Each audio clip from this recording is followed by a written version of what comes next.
يا جماعة، كيف الحال؟ إن شاء الله تكونوا بألف خير وعليكم وحشة والله خيرات. اليوم آخر يوم من تصوير مسلسل دروب المرجلة، شهرين هنا من تاريخ 7/12 إلى الآن.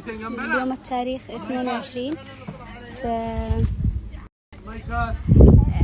أقول لكم إني هذه أسوأ فترة وأطول فترة مرت علي طوال حياتي.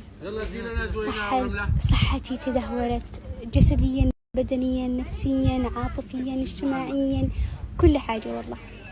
فأتمنى إنه الجزء هذا يعني ننجح أكثر من الجزء الثاني. والله نحن تعبنا قوي، كلنا تعبنا هنا. طبعا ما قارن تعب السنة الماضية لأن احنا كنا نصور برمضان، ولكن أنا على مستوى شخصي أنا مت تعبت قوي الصدق. فالآن أقول لكم إنه مع السلامة لجزيرة الفوازع، وإن شاء الله يعني ما يكونش في جزء ثالث. وما عندي كلام أقوله حاليا، بس دعواتكم لنا بالتوفيق يا رب إن شاء الله، والله يكمل التعب. وباي باي. السلام عليكم، كيف حالكم؟ وحشتوني. الآن رايح نصور المشهد حق أمي لما تجي للديرة ونتفاجأ فيها. أكيد انتوا حتى نتفاجأنا، تتفاجأتوا ونتفاجأنا. تخيلوا وجهة الديرة، أمي حبوبة، أمي طيبة، ما يزي خالتي المحابس طيبة جدا جدا. أنا ما التليفون رايح، والله ما ندري نصوره. واو يا أستاذ وليد،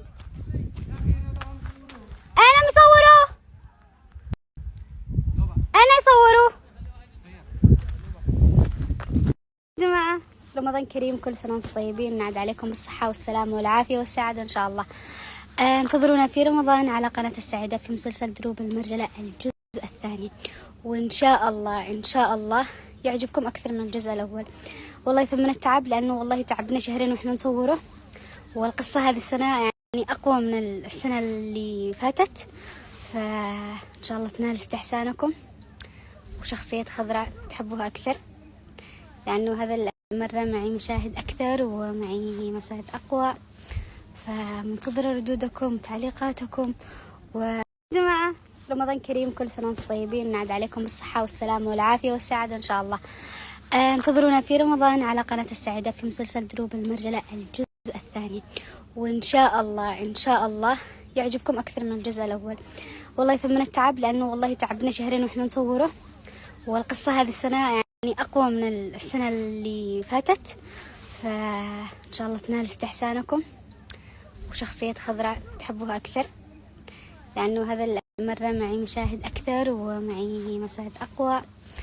فمنتظرة ردودكم وتعليقاتكم وكل شيء.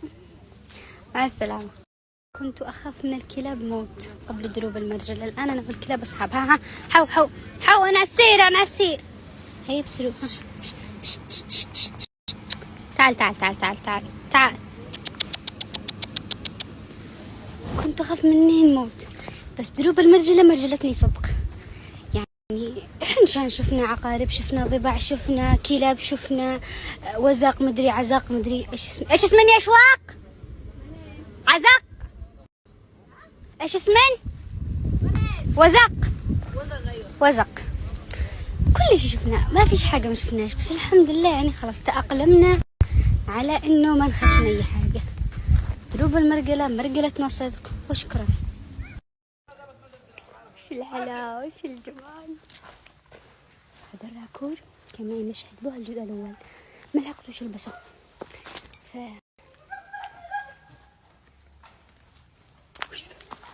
آخر مشهد النهاري،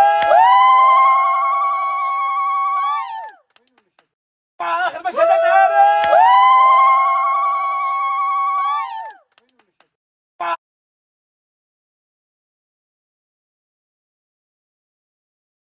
لكن الجمال في القصار. صارين مني حسنة للمعصي.